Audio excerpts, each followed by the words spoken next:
నమస్తే welcome to Y news నేను Kalyani the news sponsor by Vaira family restaurant national highway Tetagunta నోరూరించే వంటకాలు అసలైన మసాలా దమ్ముతో అదిరిపోయే నాన్ వెజ్ రుచులు మీకోసం విచ్చేయండి Vaira family restaurant national highway Tetagunta Tuni మండలం కాకినాడ జిల్లా రాష్ట్ర విభజనతో జరిగిన నష్టం కంటే వైకాపా 5 ఏళ్ల పార్టీతోనే రాష్ట్ర ఆర్థిక పరిస్థితి వెంటిలేటర్ మీదకు వెళ్లిందని జలవనరుల శాఖ మంత్రి నిమ్మల రామానాయుడు అన్నారు.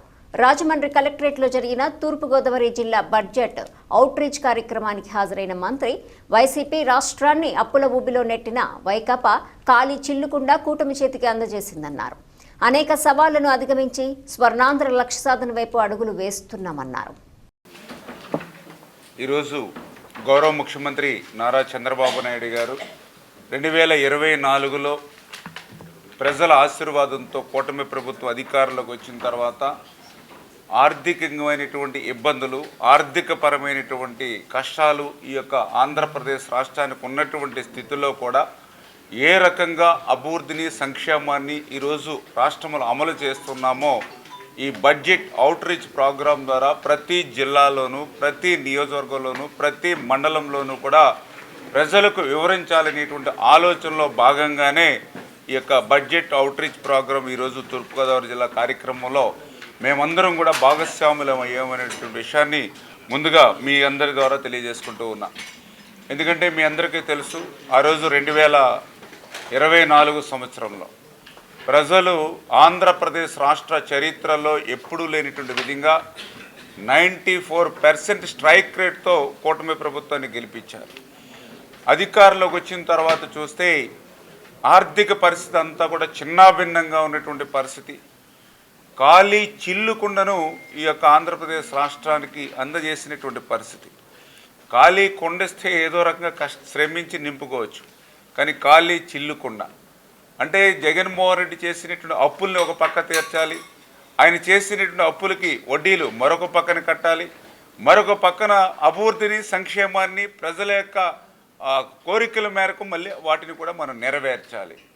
ఈ ఆంధ్రప్రదేశ్లో ఉన్నటువంటి పరిశ్రమలు, పారిశ్రామికవేత్తలు ఇతర రాష్ట్రాలు, పొరుగు రాష్ట్రాలకి వెళ్ళిపోయేటువంటి దశ వరకు, అంటే ఇట్లా చూస్తూ ఉంటే అడుగడుగున కూడా ధ్వంసం కానీ విధ్వంసం కానీ వ్యవస్థ లేనిటువంటి పరిస్థితి గత 5 సంవత్సరాల్లో మనందరం కూడా చూసినటువంటి స్థితి. అందుకే మనం వేసేటువంటి ఓటు అభివృద్ధి వైపు నడవాలి తప్ప విధ్వంసం వైపు నడవకూడదనేటువంటి విషయాన్ని కూడా ఈ సందర్భంగా ప్రజలకు ఈ సందర్భంగా తెలియజేసుకుంటూ ఉన్నా. ఎందుకు ఈ మాట చెప్తూ ఉన్నామని అంటే, ఆ రోజు మనందరికీ తెలుసు 2014లో ఆంధ్రప్రదేశ్ మరి ఆ రోజు విభజన జరిగినటువంటి పరిస్థితి. ఆ రోజు విభజన జరిగినప్పుడు మనం కూడా పెద్ద ఎత్తున సమైక్యాంధ్ర ఉద్యమంలో మనం కూడా పాల్గొన్నాం. రాష్ట్ర విభజన జరిగితే ఉద్యోగస్తులకు జీతాలు రావు, సంక్షేమ పథకాలు ఉండవు, అభివృద్ధి ఉండదు అని చెప్పి మనం కూడా సమైక్యాంధ్రలో పెద్ద ఎత్తున పాల్గొన్నాం. హైదరాబాద్ లాంటి రాజధాని కోల్పోతామని చెప్పి మనందరం కూడా సమైక్యాంధ్రకి వైపు తిరిగాం. కానీ రాష్ట్ర విభజన జరిగింది.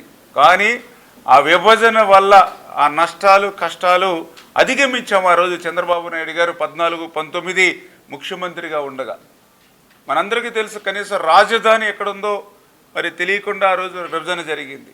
నీటి వనరుల పంపిణీ ఏ విధంగా చేసుకోవాలో చెప్పకుండా రాజధాని విభజన జరిగింది. అటువంటి స్థితి నుంచి కూడా ఆ రోజు 14-19లో మళ్ళీ ఆంధ్రప్రదేశ్ రాష్ట్రాన్ని అభివృద్ధి వైపులో ఆ రోజు చంద్రబాబు నాయుడు గారు నడిపించారు.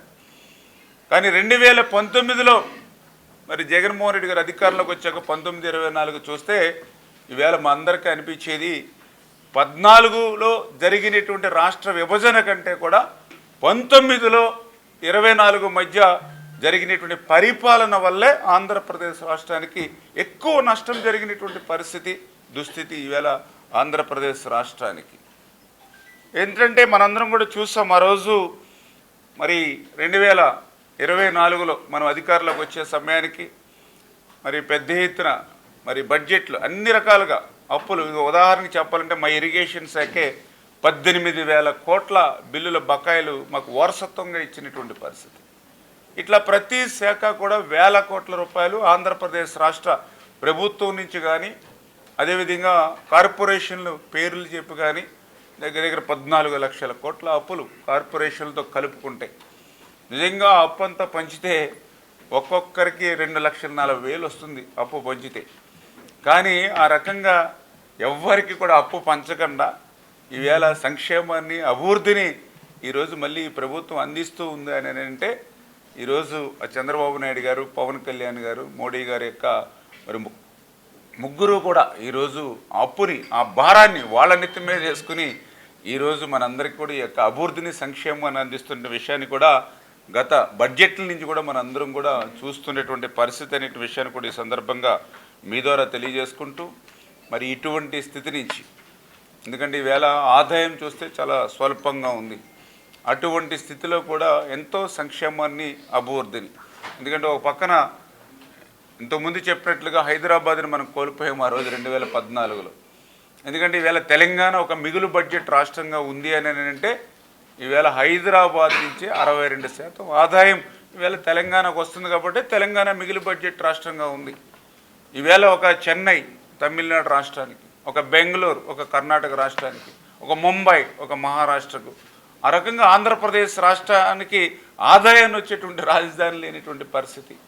ఇటువంటి పరిమితులతో ఈరోజు బడ్జెట్లో ఉన్నటువంటి స్థితిలో కూడా ఈరోజు ఈ రాష్ట్రంలో 24 నుండి మరి ఎన్నో సంక్షేమ కార్యక్రమాలు, ఎన్నో అభివృద్ధి కార్యక్రమాలు ఈరోజు ప్రజలకు అందజేస్తూ ఉన్నాం. అందులో ముఖ్యంగా మీ అందరికీ తెలుసు పెన్షన్లు. మరి ఆ రోజు 200 రూపాయల పింఛన్ని 2000 రూపాయలు చేసింది చంద్రబాబు నాయుడు గారు.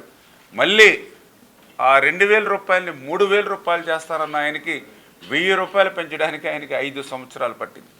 కానీ మళ్ళీ చంద్రబాబు నాయుడు గారు కూటమి ప్రభుత్వం అధికారంలోకి వచ్చాక అన్న మాట ప్రకారం ఆ వృద్ధులు, వితంతువులకి 4000 రూపాయల పింఛన్ని ఇచ్చినటువంటి మాటను నిలబెట్టుకుంటూ ఏప్రిల్, మే, జూన్ 3 నెలలు 3000 ప్లస్ 4000 7000 రూపాయలు అక్షరాల వాళ్ళ గడప దగ్గర ఇస్తూ ఉన్నాం.